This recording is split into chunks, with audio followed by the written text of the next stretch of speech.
The helicopter spun through the blizzard rotors, screaming against wind that wanted to tear metal from metal. Sparks exploded from the cockpit in bursts of orange light that died the moment they touched snow. Ice formed on every surface, thick and fast, weighing down the machine that had already lost half its lift. The mountain loomed behind the storm, invisible, but felt a wall of granite waiting to claim what the sky couldn't hold. Victoria Hale gripped the seat with both hands, knuckles bone white against leather. Blood ran down her temple in a steady stream, mixing with melted snow that poured through the shattered windshield. Her vision blurred at the edges. The harness cut into her chest with every violent pitch of the frame. She tasted copper and smoke. The pilot was gone. Thrown clear when the first impact tore through the cockpit, his seat ripped from its mounting. She'd seen him disappear into white, heard no sound after. Now she was alone in a machine that had become a coffin, waiting for physics to finish what mechanical failure had started. The fuel gauge blinked red. The engine made sounds no engine should make, grinding and shrieking like an animal in its final throes. Fire licked along the base of the control panel, small flames that grew with each passing second. The smell of burning plastic and leaking fuel filled her lungs. Victoria opened her mouth and screamed into the chaos, her voice raw and desperate against the wind. "Leave me." The words vanished into the storm. No one would hear them. No one could reach her here on this mountainside in weather that had grounded every rescue unit for 50 miles. She'd made her choice when she climbed into this experimental machine. She'd believed in the design and her father's vision, in the technology that was supposed to revolutionize emergency transport. She'd been wrong. Through the fractured glass, a figure appeared in the snow, broad-shouldered, moving fast despite the drifts that came up past his knees. He wore no rescue gear, just a heavy jacket and boots, his face half hidden behind an upturned collar. His breath formed clouds that the wind tore apart the moment they left his mouth. Their eyes met across 15 feet of burning wreckage and falling snow. Victoria's chest tightened. She tried to speak, to warn him away, to tell him the fuel tank would blow any second. But her voice failed. The smoke choked her. Blood dripped into her eyes. The man didn't hesitate. He tore through the wreckage with bare hands, pulling away twisted metal that was still hot from friction and fire. Smoke filled his lungs. He coughed but didn't stop. Flames licked at his jacket, singeing the fabric, and he beat them down with his forearm while his other hand found the door release. The mechanism was jammed. He braced his boot against the frame and pulled with everything he had. Metal groaned. Something gave. The door came free in a shower of safety glass and bent hinges. Victoria felt hands on her harness, strong and certain. The buckle released. Arms wrapped around her waist, lifting her clear of the seat even as her legs refused to cooperate. Her weight settled against a chest that was solid muscle and determination. "I'm not going anywhere." The voice was rough, made hoarse by smoke and cold. It carried a weight that went beyond words, a promise that felt absolute in its simplicity. Victoria's head lolled against his shoulder as he turned, carrying her away from the helicopter that had become a bomb. They made it 20 feet before the fuel tank ignited. The explosion turned night into day. Heat rolled over them in a wave that stole oxygen and singed exposed skin. The man threw himself forward, his body covering hers completely as they hit the snow. The impact drove air from her lungs. She felt his weight pressing her into the drift, felt his arms cradling her head, felt the moment when the blast wave passed over them both. Metal shrieked. The helicopter's frame twisted under forces it was never designed to withstand, folding in on itself like paper in a fire. Secondary explosions followed, smaller, but just as violent, as hydraulic lines ruptured and battery packs overheated. Orange light painted the mountainside in flickering shadows. And then silence. Complete, absolute silence. The ringing in Victoria's ears was the only sound. She felt the man's heart beating against her back, fast but steady. His breathing came in short gasps. The snow beneath them was warm where the heat had reached, melting into slush that soaked through her clothes. He rolled off her, carefully giving her space to breathe. Victoria sucked in air that tasted like ash and burned chemicals. Her ribs protested every expansion of her lungs. The cut on her forehead throbbed in time with her pulse. The man knelt beside her in the snow, his face finally visible in the dying light of the flames. He was older than she'd first thought, maybe 40, with gray threading through brown hair. A scar ran along his jaw, white against weathered skin. His eyes were dark, almost black in the firelight, and they held something Victoria couldn't name. Not pity, not fear, something colder and more complicated. He studied her face for a long moment, his expression unreadable. Then he stood bent down and lifted her into his arms as if she weighed nothing. Victoria tried to speak to ask who he was to thank him, but consciousness slipped away before the words could form. The last thing she saw was his face set in lines of grim determination as he carried her into the forest. The last thing she felt was snow beginning to fall again, covering their tracks, erasing evidence that either of them had been there at all. 2 days earlier, Seattle woke under a blanket of frost that turned the city into something from a postcard, the kind of cold that made breath visible and car engines reluctant, the kind of morning when sensible people stayed inside and let the world come to them. Ethan Ward stood in the doorway of a small wooden house on the edge of St. Haven, 20 miles north of the city proper. The house was old but well-maintained, its paint fresh enough to suggest someone cared without advertising wealth.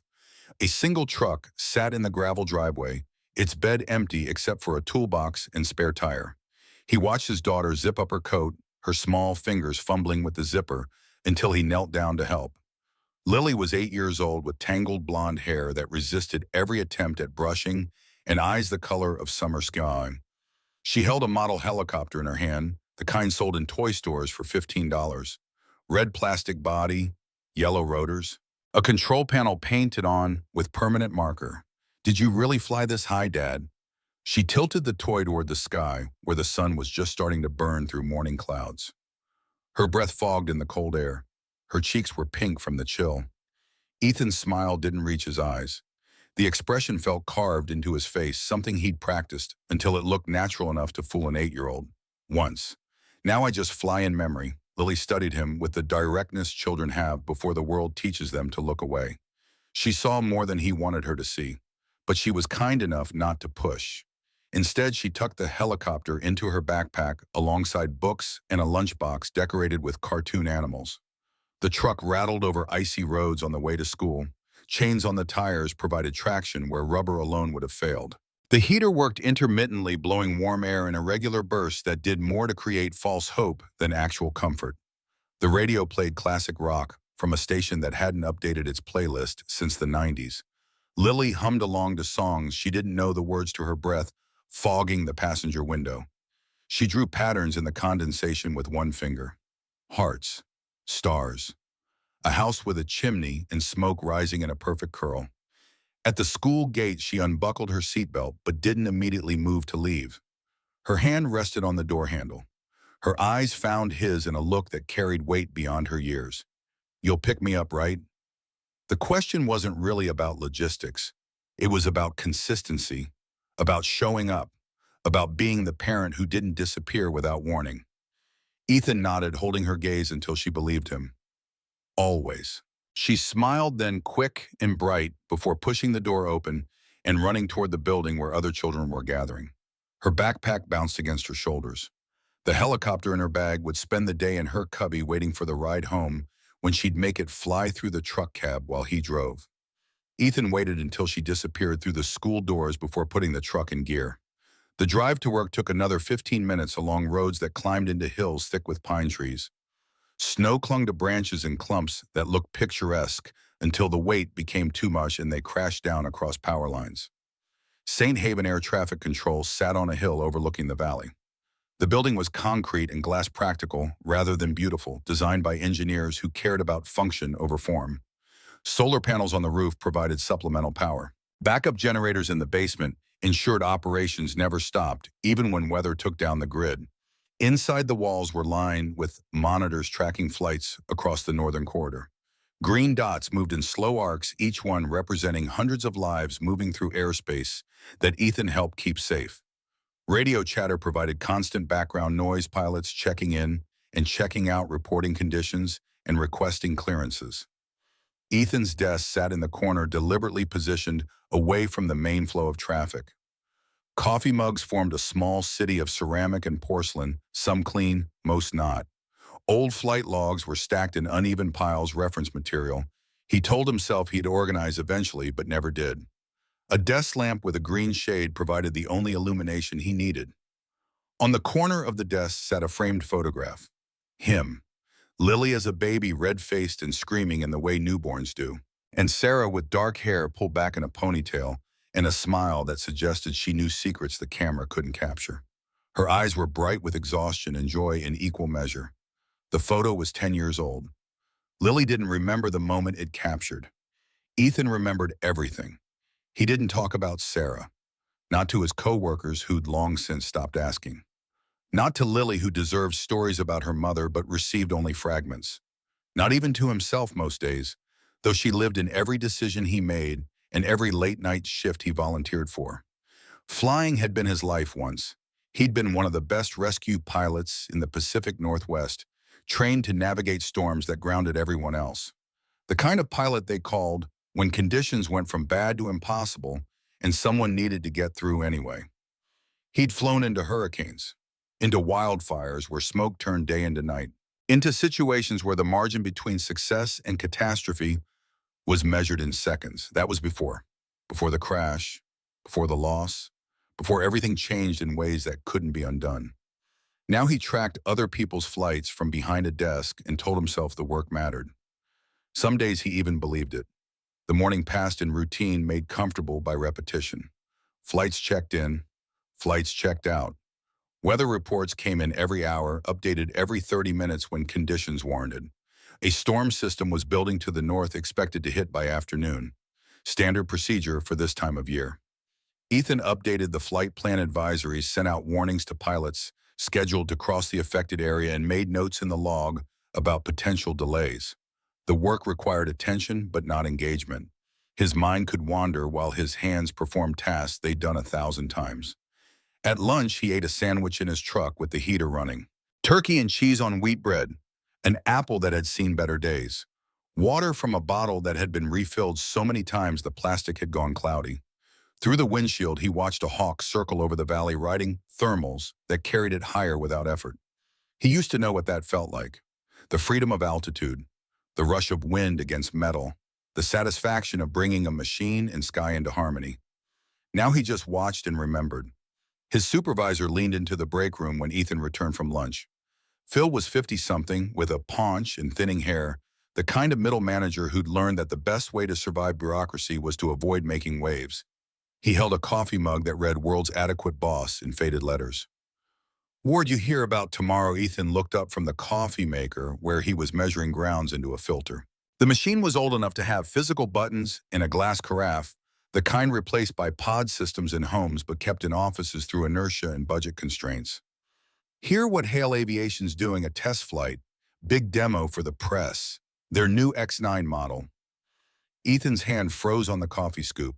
The ground spilled over the edge of the filter, scattering across the counter in a spray of dark brown. He didn't move to clean them up. His entire focus narrowed to the single word that mattered.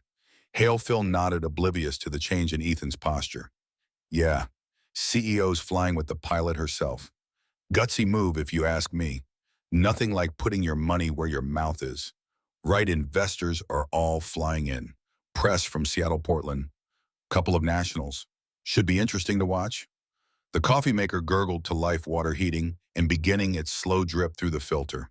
The smell of brewing coffee filled the small room. Phil kept talking something about flight paths and media coverage and how it would be good publicity for the region. Ethan heard none of it. The word "Hale" echoed in his head, bouncing around his skull like a bullet ricocheting. He stared at the coffee maker without seeing it. His jaw clenched so hard his teeth ached. The scoop was still in his hand, gripped tight enough that his knuckles had gone white. The name hadn't crossed his path in years. He'd made sure of it, buried it under layers of deliberate avoidance and carefully constructed routine. Changed his commute to avoid passing their headquarters. Switched radio stations when ads mentioned their products. Built a life that had no intersection with anything carrying that name. But hearing it now brought everything back. The anger that had never really died, just gone dormant, waiting for fuel. The grief that lived in his chest like a stone. The betrayal that cut deeper than any physical wound because it involved trust in systems that were supposed to work. Phil finished whatever story he'd been telling and left with his coffee mug. Ethan stood alone in the break room, listening to the machine finish its cycle. When the carafe was full, he poured a cup and dumped it down the sink without tasting it. The hot liquid swirled brown against stainless steel before vanishing down the drain. That evening, he signed up for the overnight shift. There was always overnight work available at air traffic control, monitoring flights that crossed time zones, and pilots who preferred to fly when airspace was less crowded. Most people avoided overnight shifts because they disrupted sleep and made maintaining a life outside work difficult. Ethan had no life outside work to disrupt. Just want to make sure the radar doesn't glitch again. He told his supervisor the lie with a straight face. Phil accepted it because he needed bodies for the overnight rotation and Ethan was reliable. The truth was simpler and darker. Ethan needed to see it. Needed to watch that flight plan scroll across his screen. Needed to know if history was about to repeat itself. He called Lily's usual babysitter, Mrs. Chen, from 3 houses down. She agreed to take Lily for the night, said she'd pick her up from school and have her back in the morning before he left for work. It wasn't the first overnight shift he'd pulled. The routine was established. When he picked up Lily that afternoon, she climbed into the truck with her backpack and immediately pulled out the toy helicopter. She made it swoop and dive through the space between them, adding sound effects that were more imagination than accuracy. The helicopter crashed into the dashboard with a plastic thunk. Boom! That's what happens when you forget to check your fuel. Ethan glanced at her, one eyebrow raised. Where'd you learn that library book? About famous aviation disasters. Mrs. Patterson said I could read anything in the young adult section as long as I returned it on time. Most 8-year-olds read books about talking animals and magical schools. His daughter read about crashes and mechanical failures and human error. He wasn't sure if that said more about him or her. Well, you're not wrong. Running out of fuel is generally considered poor form in aviation. Lily giggled, tucking the helicopter back into her bag. You're spending the night at Mrs. Chen's tonight. The giggles stopped. Lily's face fell into an expression he recognized. Not quite a pout, but close. The look that said she was disappointed but trying to be mature about it. Overnight shift, yeah. Radar maintenance, another lie. He was getting too good at them. Will you pick me up before school always? The word had become his promise to her, repeated so often it had worn smooth like a stone in a river. Always. He'd be there. He wouldn't disappear. He wouldn't leave her alone without warning. Unlike her mother, who'd had no choice in leaving, but had left all the same. That night, after dropping Lily with Mrs. Chen and enduring the woman's kind concern about him working too hard, Ethan drove back to the control tower. The building was quieter at night, staffed by a skeleton crew who moved through their tasks with the efficiency of people who'd done this hundreds of times. Ethan settled at his desk. The monitors glowed in the dim light, casting blue reflections across his face. He pulled up the flight schedule for the next day, scrolling until he found what he was looking for. Hale Aviation. Test flight, X9 model, departure at 0600 hours. Flight path through the northern corridor, skirting the edge of the storm system that was still building over the mountains. Pilot listed as Marcus Chen. Co-pilot listed as Victoria Hale. Ethan stared at the second name until the letters started to blur. Victoria Hale. She'd have been in her early 20s when Sarah died. Probably still in college. Maybe already working for her father's company, learning the business from the inside. Had she known about the defect? Had she signed off on reports? Or had she been kept ignorant, protected from the ugly truth, while her father made decisions that prioritized profit over safety? He didn't know. Couldn't know without access to internal documents that were sealed by lawyers and buried under settlements. But the not knowing ate at him. The night passed slowly. Flights came and went, their movements tracked in green dots and radio chatter. Ethan made notes in the log, updated weather advisories, and watched the clock move toward dawn. At 0500, he made a pot of coffee strong enough to taste bitter.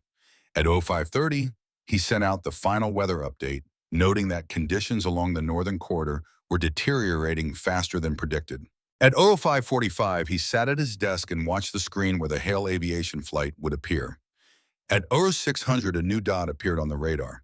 Green, steady, moving north. Ethan leaned forward, his chest tight. He tracked the flight with his eyes following its path toward the mountains. The weather overlay showed the storm system in varying shades of yellow and orange. The flight plan skirted the worst of it, staying just outside the heaviest bands. For 20 minutes, everything was normal. The signal was strong. The flight path was clean. The helicopter moved at steady speed and constant altitude. Then the dot flickered. Ethan's breath caught. He leaned closer to the screen, willing it to be a glitch, a momentary anomaly, the kind of interference that happened when signals bounced off terrain at odd angles. The dot flickered again, and then turned red. Red meant emergency. Red meant something was critically wrong. Red meant people were going to die if someone didn't act fast. Warnings flashed across the monitor in a cascade of urgent alerts. Altitude dropping, speed unstable, no transponder response. Ethan's training took over his hands, moving across the controls even as his mind raced through possibilities. Tower to hail X9. Do you copy? Static filled his headset. White noise that could have been anything from interference to damage. He adjusted frequencies, trying backup channels. Hail X9, this is St. Haven Tower. Respond. More static. Fainter this time. The signal was degrading fast. Hail X9, if you can hear me, we're reading emergency transponder. What is your status? Nothing. The dot on the screen continued to fade, dropping in altitude and signal strength simultaneously. Ethan pulled up terrain maps, calculating where the flight path intersected with ground. The math was ugly. If they were losing altitude at this rate, they had minutes at best. He grabbed the radio that connected him to emergency services, requesting immediate dispatch to the coordinates where the helicopter was heading. Search and rescue. Medical teams. Everything they could send. But even as he made the calls, he knew it wouldn't be enough. The weather had closed in. Visibility was zero. Wind speeds were beyond operational limits. No helicopter could fly in those conditions. Ground teams would take hours to reach terrain that remote. The dot disappeared from the screen entirely. Ethan sat frozen, staring at the space where it had been. His headset still crackled with static. The warning still flashed red, but there was no signal, no helicopter, no response. Just empty space where people had been alive seconds ago. He should call it in, follow procedure, document the loss of contact, coordinate with emergency services, do everything the manual said to do when an aircraft went dark. Instead, he tore off his headset, grabbed his jacket, and ran. The truck protested when he turned the key, the engine cold and reluctant. He didn't wait for it to warm up, just threw it in gear and headed toward the mountains. The GPS on his phone showed the last known coordinates burned into memory from years of reading radar screens. The road deteriorated the further he drove. Pavement gave way to gravel, then to dirt barely wide enough for one vehicle. Snow covered everything in a uniform white that made depth impossible to judge. He drove by feel and prayer, the truck sliding on ice he couldn't see until traction disappeared. The storm was worse than radar had suggested. Wind hit the truck in gusts that pushed it sideways. Snow fell so thick the headlights reflected back more than they illuminated. The wipers fought a losing battle against ice that formed faster than they could clear it. He followed the coordinates with blind faith, trusting instruments over instinct. When the road ended at a chain stretched between posts, he grabbed the bolt cutters from the toolbox in the truck bed and severed the links. The chain fell away with a metallic rattle. He drove through. The forest closed in on both sides, pine trees bent under the weight of snow. Branches scraped against the truck's sides, leaving scratches he'd have to explain later, if there was a later. The terrain rose sharply. The truck's engine labored, wheels spinning before finding purchase. When he saw the wreckage, his chest tightened so hard he thought his ribs might crack. The helicopter was on its side, half buried in snow that was already beginning to cover it. Rotors bent at angles that defied their original design. Smoke poured from the engine compartment, thick and black. Flames crept along the fuselage in lines of orange that grew with each second. Ethan killed the engine and jumped out, not bothering to close the door behind him. The cold hit him like a physical force, stealing breath in numbing exposed skin. He ran toward the wreckage anyway, boots sinking into drifts that came up past his knees. The heat from the fire reached him before he reached it, a wall of warmth that felt wrong in the midst of so much cold. Smoke filled his lungs, making him cough. His eyes watered. He shielded his face with his arm and pushed forward.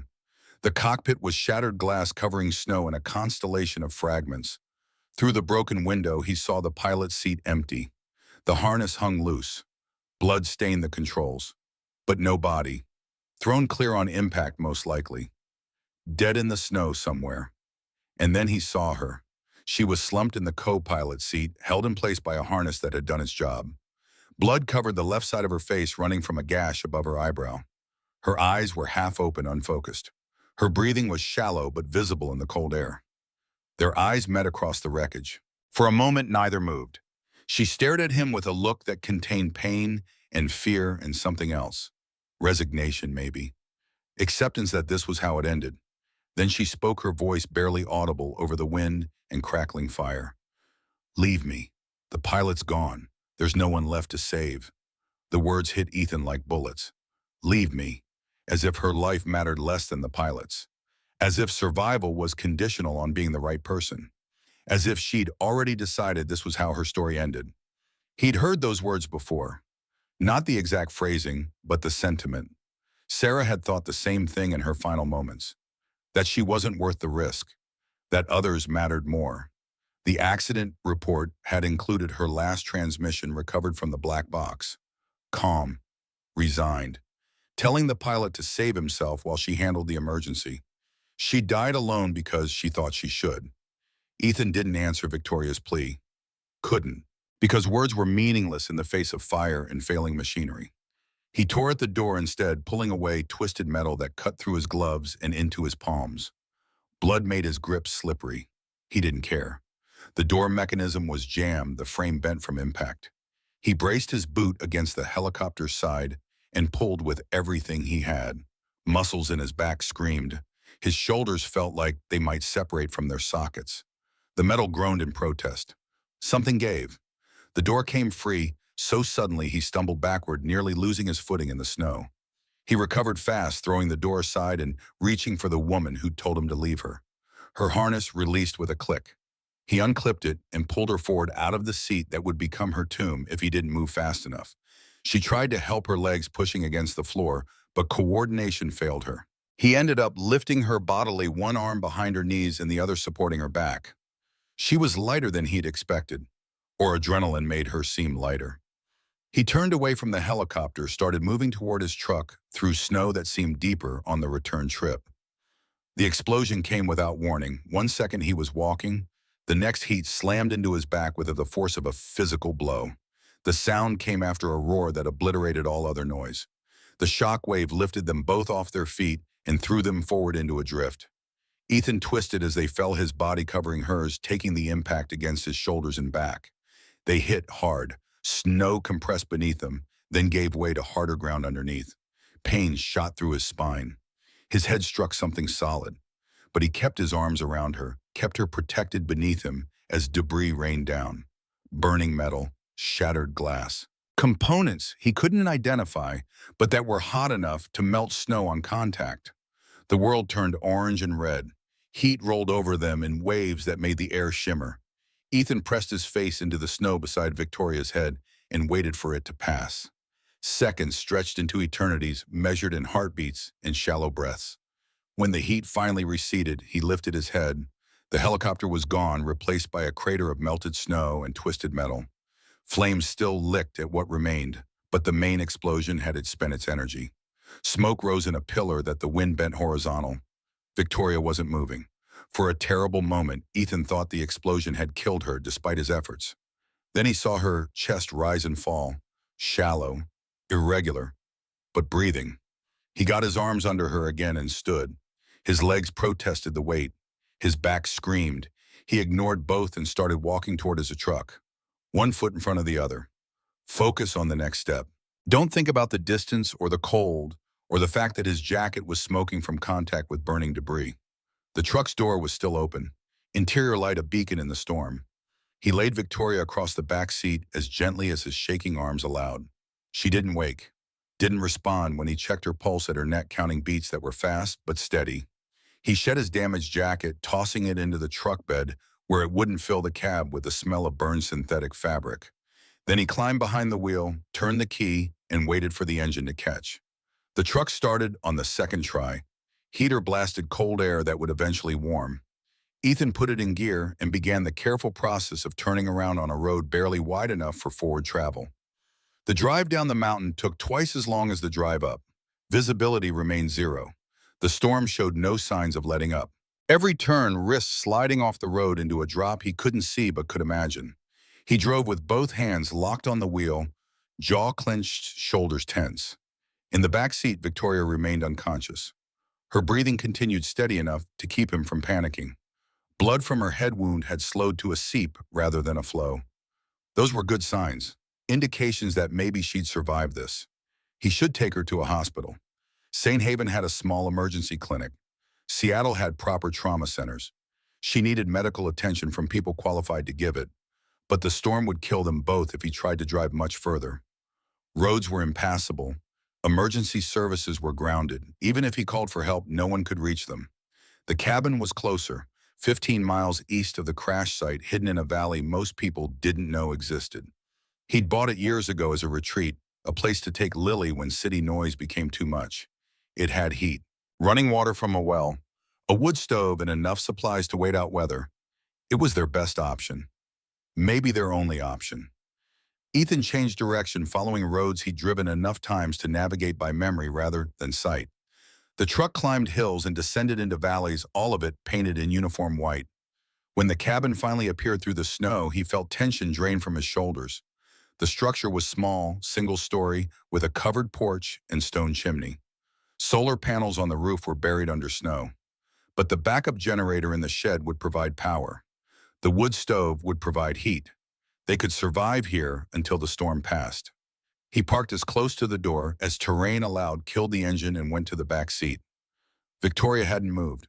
Her face was pale in the dome light, blood dark against skin that should have been warmer. Ethan gathered her into his arms for the third time that night. She felt colder than before. Her coat was soaked through with melted snow. He needed to get her dry and warm, or hypothermia would finish what the crash had started. The cabin door opened easily, swinging inward on hinges he'd oiled last autumn. Inside, the air was cold but still. No wind, no snow, just darkness, waiting for light. He laid Victoria on the couch near the fireplace, a worn piece of furniture with cushions that had seen better days but remained comfortable. She sank into it without waking. Her head rolled to one side. Blood from her wound smeared against the fabric. Ethan moved fast, built a fire in the wood stove using kindling and logs from the pile beside the hearth, lit it with a long match and watched flames catch spreading warmth that would take time to fill the space. Started the generator so the well pump would work. Found every blanket in the cabin and piled them on top of Victoria until only her face was visible. Then he knelt beside the couch and began assessing her injuries with hands that remembered medical training from his rescue pilot days. Not doctor-level knowledge, but enough to triage and stabilize until real help arrived. The head wound looked worse than it was. Scalp lacerations always bled dramatically. He cleaned it with water from the kitchen, checking for bone fragments or foreign objects. Found neither. The cut was deep, but clean edges that would heal with stitches.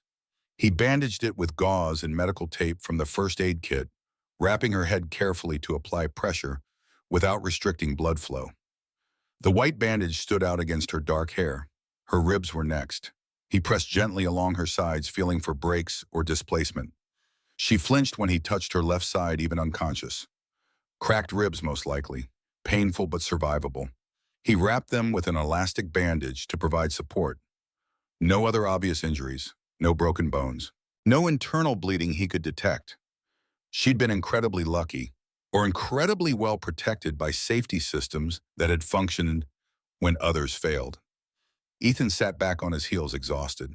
The adrenaline that had carried him through the rescue was fading, leaving behind pain and fatigue. His hands were cut from tearing through wreckage. His back ached from the explosion's impact. The burn on his jacket had singed the shirt underneath, leaving a painful patch along his shoulder blade. He ignored all of it. Found clean clothes in the bedroom, dresser changed out of wet and damaged garments, and returned to the living room where the fire was beginning to warm the space. Victoria breathed quietly under her pile of blankets. Color was returning to her face. That was good. Hypothermia was a risk, but not an immediate threat. Ethan pulled a chair close to the couch and sat down. The wood creaked under his weight. He should call for help, report the crash, get medical teams moving toward them as soon as weather allowed. But his phone had no signal in the valley, and his radio was in the truck, which he'd been too tired to retrieve. So he sat and watched her breathe and waited for dawn. The woman he'd saved was Victoria Hale. He didn't know that yet, wouldn't know until she woke and introduced herself. But when he learned her name, everything would change. The anger he'd buried for 10 years would resurface. The grief would become rage, and the choice he'd made to save her life would feel like the worst betrayal possible. Because this woman was the daughter of the man who'd killed his wife, and Ethan had just pulled her from the fire. Word count 6:27. Sometime after midnight, the door to the back bedroom opened. Lily appeared in the dim light, rubbing her eyes with one fist. She'd been asleep when Ethan brought Victoria to the cabin tucked away in the room they used when staying overnight. He'd carried her from the truck while she slept, not wanting to wake her, not wanting her to see the blood or ask questions he wasn't ready to answer. But children have a way of knowing when something is wrong, even in sleep, Dad. The word came out as a whisper, cautious and questioning. Lily stood in the doorway, wearing flannel pajamas decorated with stars and moons. Her hair was matted on one side from the pillow. She clutched a stuffed bear under one arm. Ethan looked up from his chair. The fire had burned down to embers that cast the room an orange glow. Shadows moved across walls as flames flickered. "Hey, sweetheart, you should be sleeping." Lily took a step into the room, her eyes moving from him to the couch where Victoria lay beneath her mountain of blankets. "Who's that?" The question was inevitable. Ethan had known it was coming. He just hadn't figured out how to answer it yet. The truth was too complicated, too heavy for an 8-year-old to carry, too entangled with things Lily didn't need to know about her mother's death and her father's anger. Someone who got lost. Go back to bed. But Lily didn't move. She walked closer instead, her bare feet silent on the wooden floor. The cold didn't seem to bother her. She approached the couch with the careful curiosity children have around sleeping things, not wanting to wake them, but needing to look. She stood beside the couch and studied Victoria's face. Pale skin, dark hair spreading across the pillow, bandage white against her forehead. Breathing steady but shallow. She looks like an angel who fell asleep. Ethan's throat tightened at the description. An angel who fell asleep. If Lily only knew how literally true that was. How Victoria had fallen from the sky in a machine that should have kept her safe. How she'd nearly died because someone had built that machine wrong. Maybe she is. The words came out rougher than he'd intended. He cleared his throat, tried again. She's going to be okay, but she needs rest, and you need sleep. Lily nodded slowly. She walked to the pile of blankets beside the fireplace and pulled the thickest one free.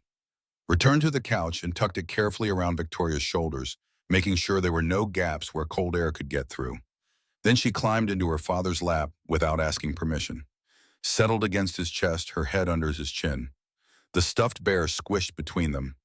Within minutes, her breathing had deepened into sleep's steady rhythm. Ethan held her one arm wrapped around her small frame and stared at the woman on the couch. He tried to reconcile what he'd done. The rescue that went against every oath he'd sworn when Sarah died. The choice to save a life even when that life belonged to the enemy's daughter. Would Sarah have wanted him to save her? Or would she have understood the desire to let justice be served by fire and gravity? He didn't know. Couldn't know. Sarah had been kind beyond measure, the type of person who stopped to help strangers and donated to every charity. But she'd also been practical. She'd understood that actions had consequences, that some debts couldn't be forgiven. The fire popped in the stove. A log settled with a shower of sparks. Outside, the storm continued its assault on the whirlwind, howling through trees and snow falling in amounts that would take days to melt. Ethan held his daughter and watched the stranger breathe and felt the weight of choices he'd have to live with. Morning would bring complications, questions, truths that couldn't be avoided. But for now, in this moment, suspended between rescue and revelation, he could just sit in the warm dark and pretend everything was simple. Victoria woke to the smell of wood smoke and coffee. Strong coffee, the kind that was more bitterness than flavor. Her head throbbed in time with her heartbeat. Her ribs ached with every breath.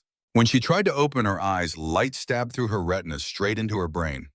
She forced them open anyway. Needed to know where she was. What had happened? Who had saved her? The ceiling above her was rough wooden beams aged dark by time and smoke. A ceiling she didn't recognize. Walls made of logs. A stone fireplace with a fire burning low. The room was small, rustic, isolated. She tried to sit up. Pain lanced through her ribs, sharp enough to steal breath. She gasped and fell back against the couch, one hand pressed to her side. Easy. The voice came from across the room. Male. Rough with sleep and something else. Victoria turned her head, movement that sent fresh pain through her skull. A man sat in a chair near the window. Maybe 40 years old, though it was hard to tell. Gray threaded through brown hair. A scar ran along his jaw, white against weathered skin. His eyes were dark, almost black in the morning light filtering through curtains. Those eyes held something Victoria couldn't immediately name. Not hostility exactly, but not warmth either. He held a mug in both hands. Steam rose from it in lazy curls. Where am I? His expression didn't change. Safe. Storm's too thick to call anyone right now. I'll get you help in the morning. Victoria processed this. Storm, help, morning. She tried to remember what had happened. The flight came back in fragments, taking off from the hangar, rising through clouds. Marcus in the pilot seat giving her a thumbs up. Then warning lights. Alarms. The sickening lurch as something failed. She remembered the crash, remembered the fire, remembered screaming at someone to leave her because there was no point in both of them dying. You saved my life. It wasn't a question. She stated it as fact because the evidence was overwhelming. She was alive, in a cabin, bandaged and warm beneath blankets that smelled like wood smoke and cedar. The man didn't respond immediately. He took a sip from his mug, his eyes never leaving her face, studying her like she was a puzzle he was trying to solve. You were in a helicopter crash. You're lucky to be alive. Victoria tried again to sit up. This time she moved slower, letting pain guide her limits. She got her back against the couch arm and stayed there, breathing through the ache in her ribs. Who are you? Just someone who was in the right place. That wasn't an answer. That was deflection. But Victoria's head hurt too much to push. She looked around the cabin instead, taking in details. The furniture was old but well-maintained. Maps pinned to walls marking trails and elevations. A framed photograph on a side table showed a man, a little girl, and a woman who wasn't there anymore. The woman's smile was bright even in faded ink. The pilot, Marcus. Is he? The man's expression shifted. Something moved behind his eyes. Pain, maybe, or memory. I didn't see anyone else. You were alone when I found you. Victoria's face crumpled. Marcus had been flying for Hale Aviation for 6 years. He had a wife and 2 kids in Tacoma. She'd promised his family she'd keep him safe, that this test flight was routine, that the X-9 was the safest helicopter her company had ever built. She'd lied. Not intentionally, but the result was the same. Marcus was dead because she'd believed in her father's technology without questioning it enough. The man looked away, giving her privacy for her grief. He stared out the window at falling snow. Drink, you're dehydrated. He handed her a glass of water. Victoria took it with shaking hands and drank. The liquid was cold and clean, tasting faintly of minerals from a well. She finished half the glass before her stomach protested, and she had to stop. Thank you. For what? For saving me. For bringing me here. For... She gestured vaguely at the bandages, the blankets, everything that represented care taken by a stranger. The man set his coffee mug down on the windowsill. He stood and walked to the fireplace, adding a log to keep the flames going. His movements were precise, economical. Someone who'd lived alone long enough to develop habits that required no wasted motion. You should rest. Doctor will need to check you when the storm clears. Victoria nodded. Exhaustion was pulling at her despite the adrenaline and confusion. Her body wanted sleep to aid healing. Her mind wanted answers to questions piling up faster than she could process them. What's your name? The man paused. His hand rested on the mantle, fingers tapping once against the wood. A tell that suggested the question had weight he wasn't sure he wanted to share. Ethan. Just Ethan.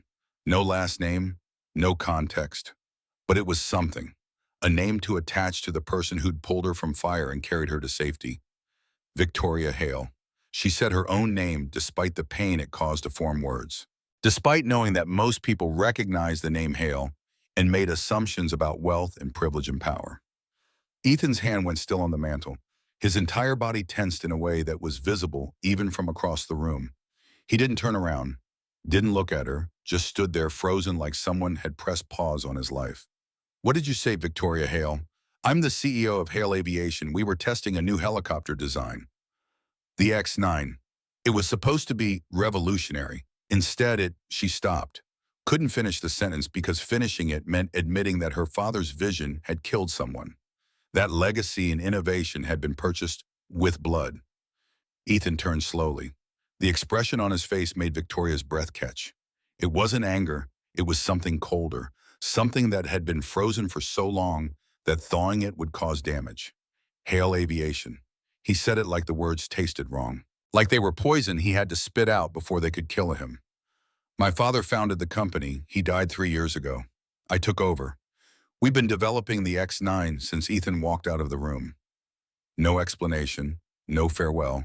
Just turned and left the door to the bedroom, closing behind him, with a quiet click that was somehow louder than a slam would have been. Victoria sat on the couch confused and increasingly concerned. She'd said something wrong, done something that triggered a reaction she didn't understand, but her head hurt too much to chase it. Her body needed rest. She lay back down, pulling blankets up to her chin, and stared at the ceiling beams. Sleep came quickly, dragging her under before she could resist. In the bedroom, Ethan stood with his back against the door. His hands were shaking. His chest felt compressed like someone had strapped a band around his ribs and was pulling it tighter with each breath. Victoria Hale, daughter of James Hale. The man who'd signed his safety reports, knowing they were false. Who'd allowed helicopters with fatal flaws to fly because fixing them would have cost money. Who'd buried evidence and paid settlements and ensured that no one faced consequences for engineering decisions that killed people. Sarah's voice echoed in memory, clear as the day she'd said it. I'm taking the medical transport to the ridge. Should be back by morning. Love you both. Those were the last words she'd spoken to him in person. The last time he'd held her. The last moment before she climbed into a Hale Dynamics helicopter and flew to her death. Ethan slid down the door until he was sitting on the floor, knees drawn up to his chest. He'd saved her. The daughter of the man responsible for Sarah's death. He'd run into fire, covered her body with his own, brought her to the cabin and cared for her wounds. And he didn't know if that made him a fool or a saint or something else entirely. Lily was still asleep in the bed, curled under blankets with her bear clutched close. She breathed softly, peaceful in ways Ethan envied. She didn't know yet, didn't understand that the woman in the other room carried a name that meant something terrible to their family. When she woke, he'd have to explain. Or lie. Or find some middle ground between truth and protection. Outside, the storm continued. Inside, Ethan sat on the floor and tried to reconcile the irreconcilable. The past with the present. The oath he'd sworn with the choice he'd made. The anger that burned cold with the unexpected compassion that had made him risk everything to save a stranger. Eventually, exhaustion won. His eyes closed despite his best efforts to stay alert. Sleep took him there on the floor, his back against the door, caught between the daughter who needed him and the woman he'd saved, who represented everything he'd tried to forget. Morning came gray and cold. The storm had passed during the night, leaving behind a world transformed by snow. Drifts reached the cabin's windows. Trees bowed under weight they weren't designed to carry. The sky was that particular shade of white that promised more precipitation before conditions improved. Ethan woke stiff and sore muscles, protesting a night spent on a wooden floor. He stood slowly, joints cracking, and checked on Lily. Still asleep. Good. He needed time to figure things out before she added her questions to the list. In the main room, Victoria was awake. She sat on the couch with blankets pulled around her waist, one hand pressed to her ribs. Her face was pale but alert.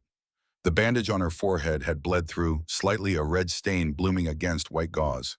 Their eyes met. The weight of last night's revelation hung between them like smoke. Morning, Ethan's voice was carefully neutral. He'd spent hours on the floor deciding how to handle this. Rage would accomplish nothing except making Lily scared. Confrontation would only hurt a woman who was already injured and grieving her pilot. Victoria nodded carefully, minimizing head movement. Thank you for the blankets and the bandages. I know I said it last night, but I don't think I properly expressed, you're welcome. He cut her off because gratitude made this harder.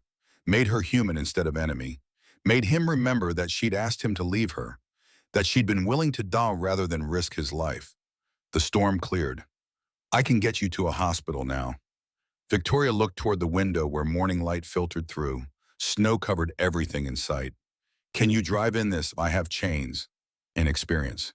He didn't mention that the experience came from flying rescue missions in worse conditions, that he'd once navigated by instruments through weather so thick he couldn't see his own rotors, that storms like this one used to be just another day at work. Victoria stood slowly testing her balance.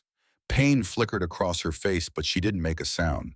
She was tougher than she looked, or perhaps just practiced at hiding weakness.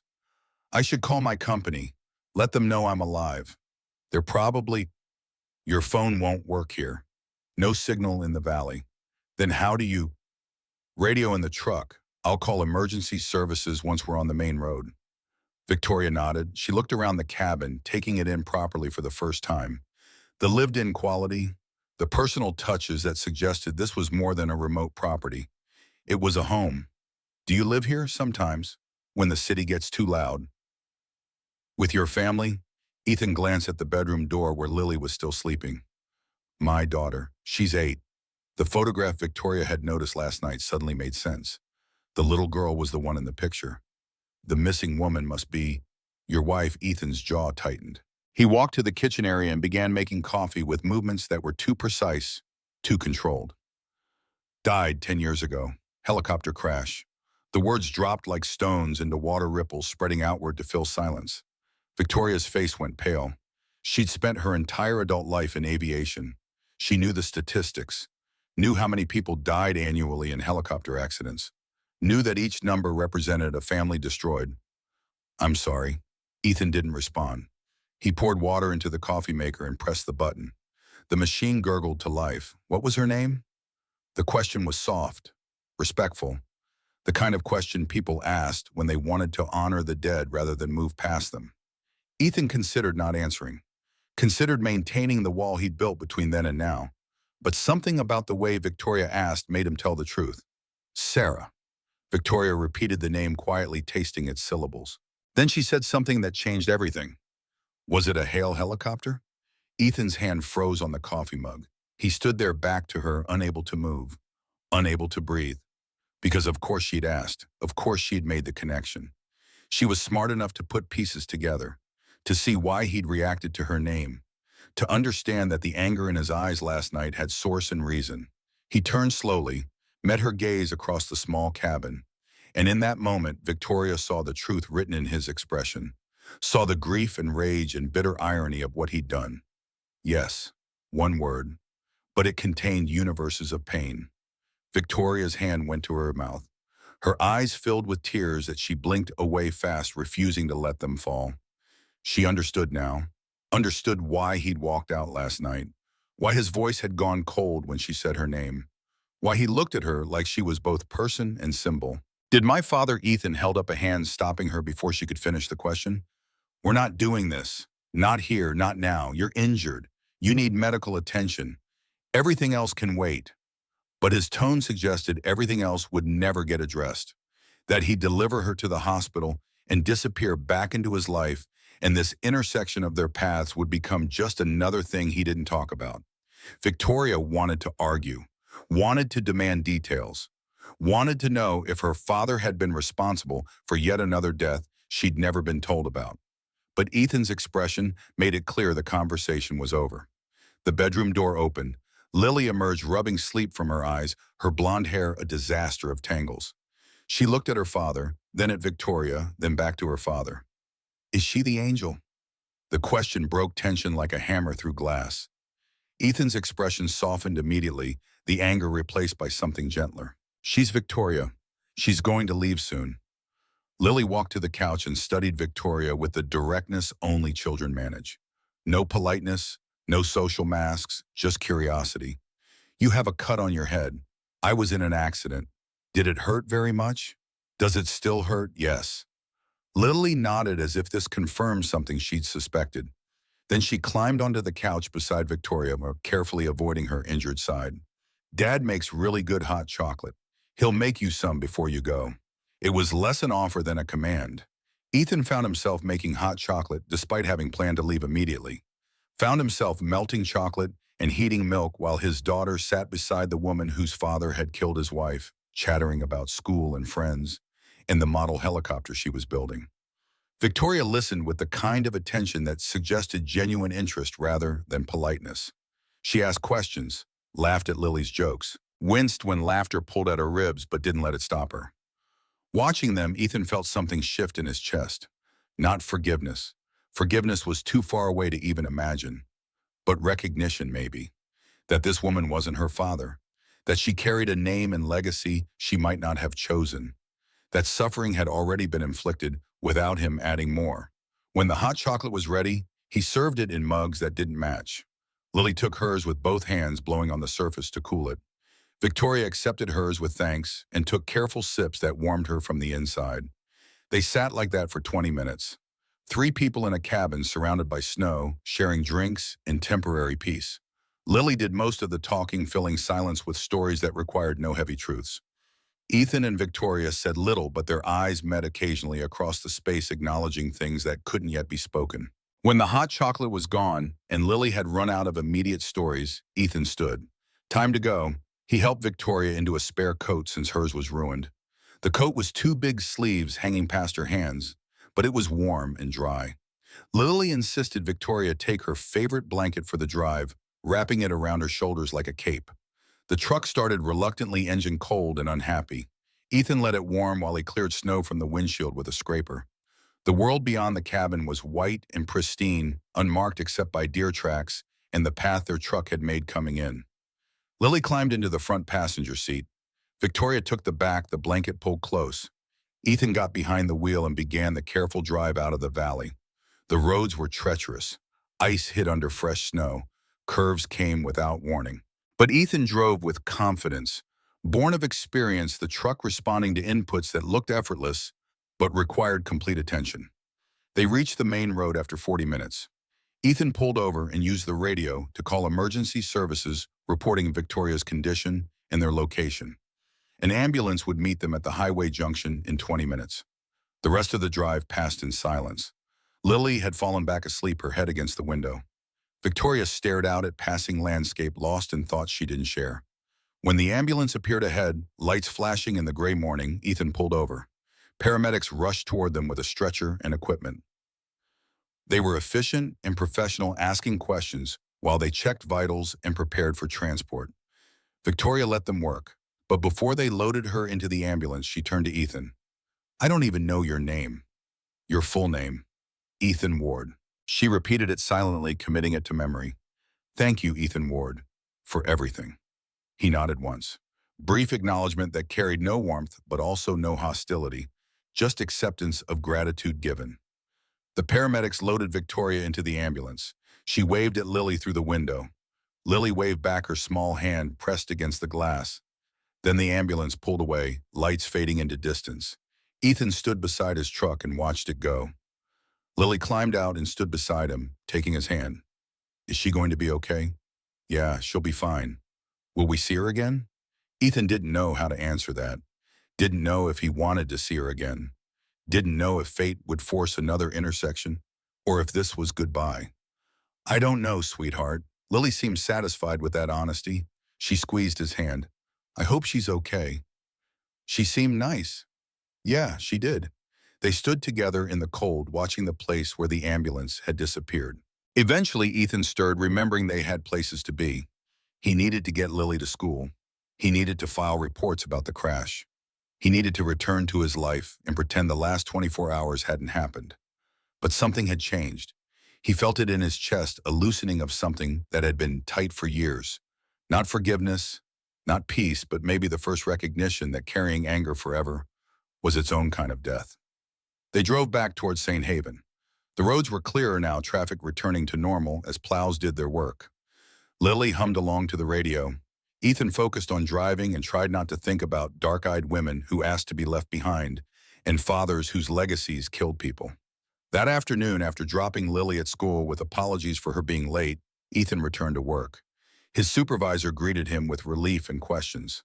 The crash had been all over the news. Search and rescue teams were still combing the area. The pilot's body had been found. The FAA was launching an investigation. Ethan filed his reports, documented his actions, answered questions from people who wanted details he didn't have. Through it all, he maintained the professional demeanor that kept personal separate from procedural. At his desk, he pulled up the radar records from the night before, watched the green dot that represented the helicopter move through its flight path, watched it turn red, watched it disappear. He saved the file to an external drive, backed it up to cloud storage, made sure there were multiple copies that couldn't be erased or lost, because something about that crash felt wrong. The way the helicopter had dropped, the speed of the failure, the complete lack of warning. His instincts, honed by years of flying in dangerous conditions, told him this wasn't just an accident. This was something else, something that had echoes of Sarah's crash 10 years ago. He thought about Victoria's face when she'd asked if her father was involved in Sarah's death.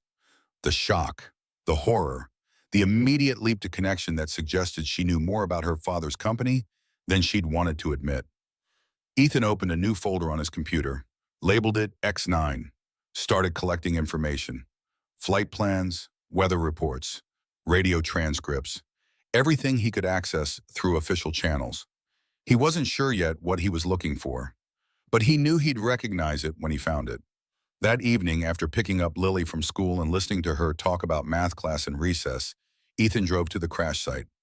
Official investigators had already been through marking evidence and taking photographs, but they'd missed something. He was sure of it. He parked his truck and walked into the forest. Snow had covered most of the debris.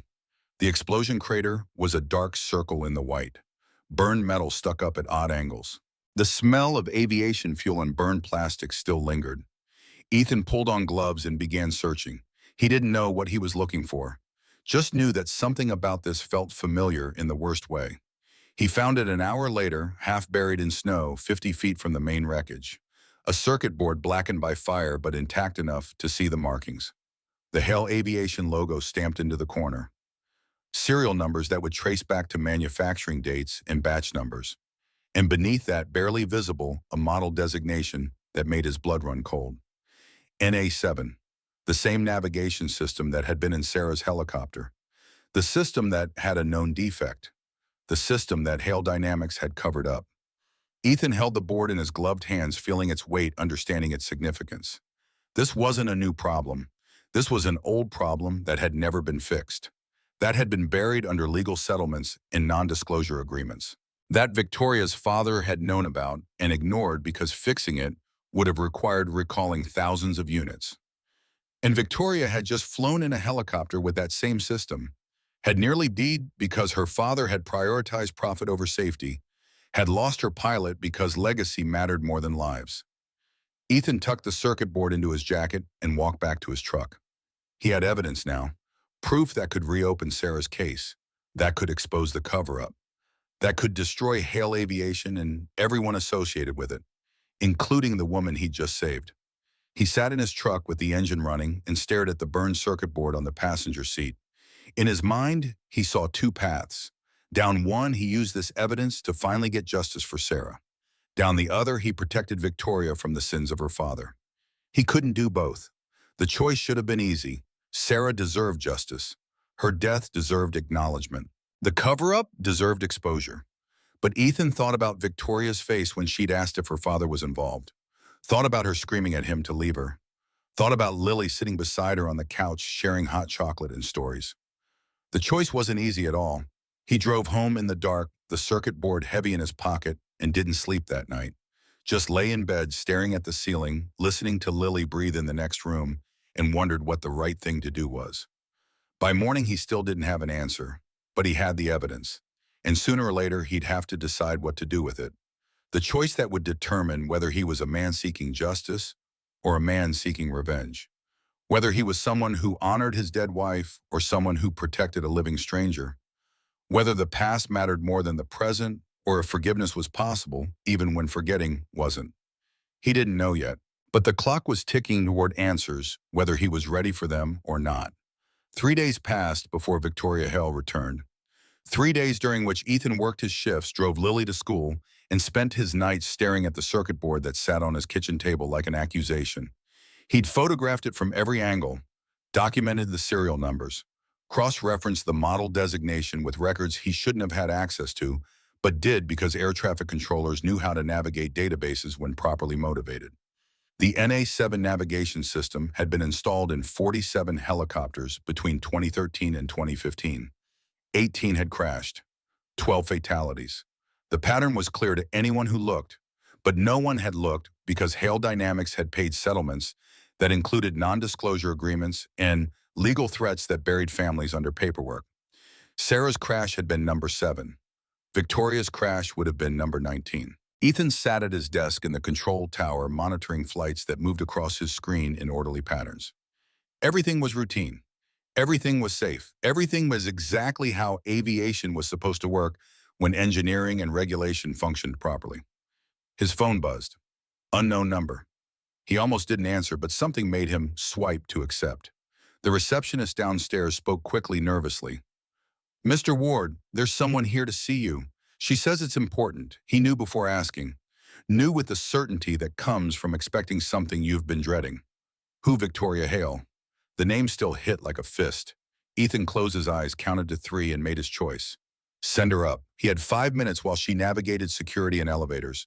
5 minutes to decide what he'd say, how he'd act, whether he'd tell her what he'd found or continue the pretense that rescue was the end of their story. When the elevator doors opened, Victoria stepped out, looking nothing like the bloodied woman he'd pulled from wreckage. Her coat was tailored dark gray wool that probably cost more than his truck. Her hair was pulled back in a sleek ponytail. A white bandage still covered her forehead, but makeup had minimized the bruising around it. She moved carefully, ribs still healing, but with determination that ignored pain. Their eyes met across the office space. Other controllers glanced up from their screens, curious about the visitor. Ethan stood and gestured toward the small conference room where breaks happened and difficult conversations occurred away from monitoring equipment. She followed him inside. He closed the door. The room was tiny, barely space for a table and 4 chairs.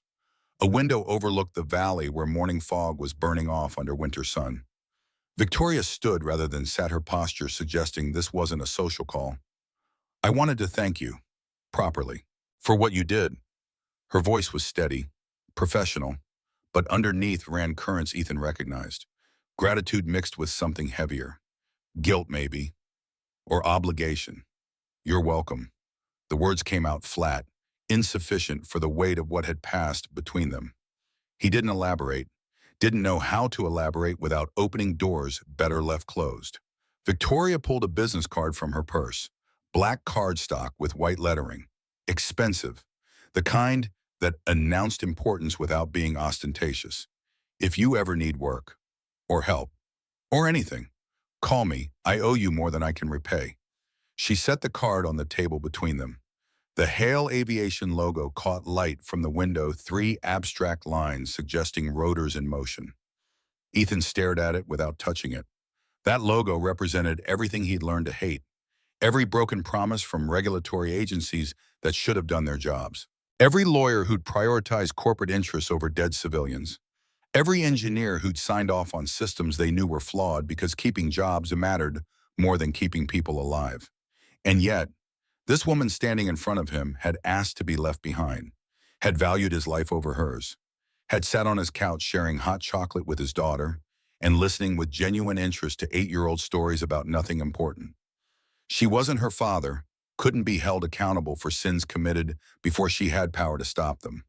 But she ran the company now. She made the decisions. She signed the safety reports. Did she know, had her father told her about the defect before he died, or had she inherited a legacy of lies without understanding what she'd accepted? Miss Hale. The formality created distance, made this about business rather than the intimacy of rescue and survival. She turned from studying the valley, eyebrows raised slightly. "Why were you flying that day?" Victoria's expression shifted.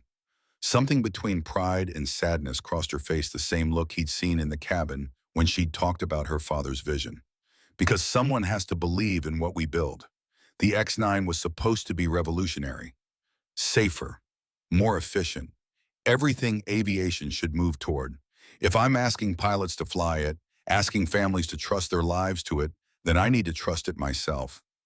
The answer was admirable in its conviction, stupid in its execution, but admirable. "You almost died for that belief." Victoria's hand moved unconsciously to her ribs, pressing gently against the ache that wouldn't fade for weeks. Marcus did die. That's not something I'll forget, or forgive myself for. Silence filled the small room. Outside, someone laughed at a joke Ethan couldn't hear. Radio chatter provided constant background, static pilots checking in from flights that were routine and safe. He should let her leave. Should take the card with false promises about calling if he needed anything. Should return to his screens in his carefully constructed life where Hale Aviation existed only as dots on radar. Instead, he reached into his pocket and pulled out his phone. Pulled up the photographs he'd taken of the circuit board. Turned the screen toward Victoria. Do you know what this is? She leaned forward, squinting at the image. Her expression shifted from confusion to recognition to something darker. That's from the X9, the navigation controller. Where did you... I found it at the crash site. Investigators missed it. That shouldn't have happened. The FAA takes everything. Ethan swiped to the next photograph, zooming in on the model designation. NA7. Mean anything to you? Victoria took the phone from his hand, studying the screen closely. Her face had gone pale. That's not possible. We phased out the NA7 in 2015. The X9 uses NA9 systems, completely redesigned. Different architecture, different components. This has to be mislabeled or someone installed old inventory or never actually upgraded the system, or your father's company lied about what went into production models. The accusation hung between them like smoke. Victoria's grip tightened on his phone knuckles, white against black plastic. What are you saying? Ethan took his phone back and pocketed it. He picked up her business card from the table, held it up to the light, examining the logo that had become synonymous with his grief.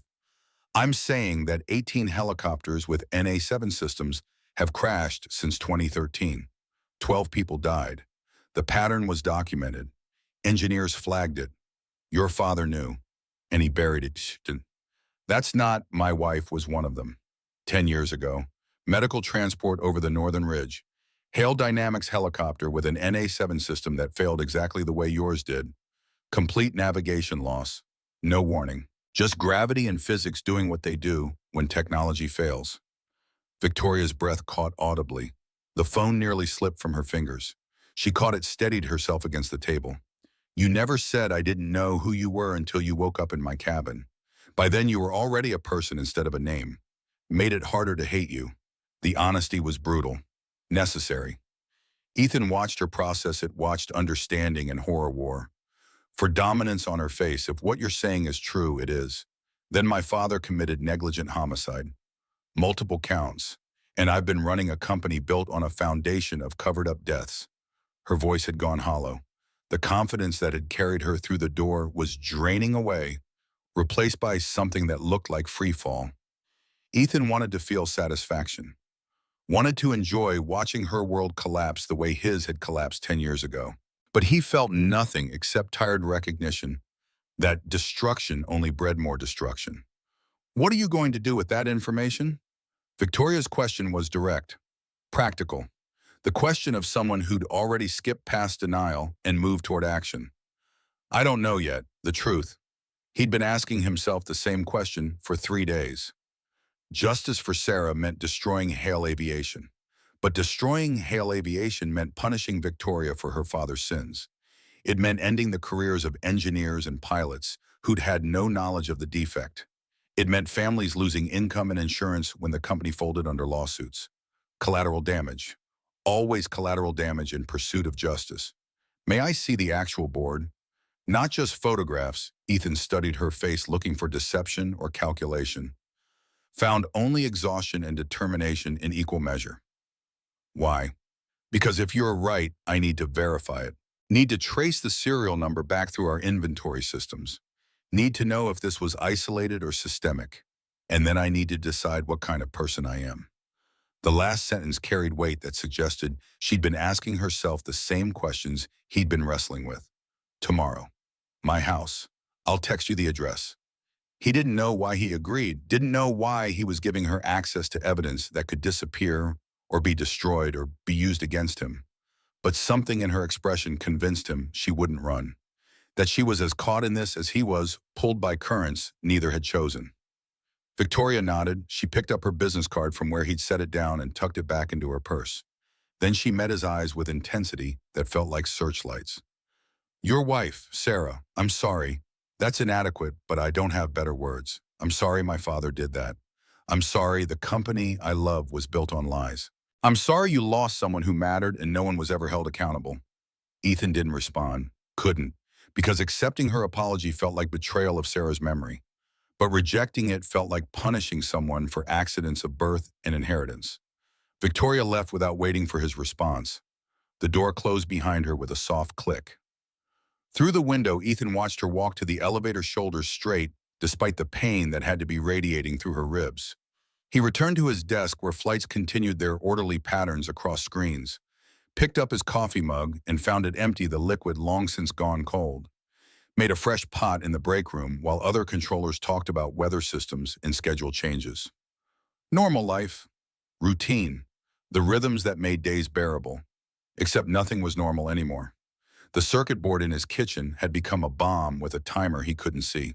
And he'd just invited the woman whose life it would destroy to examine the evidence that would detonate it.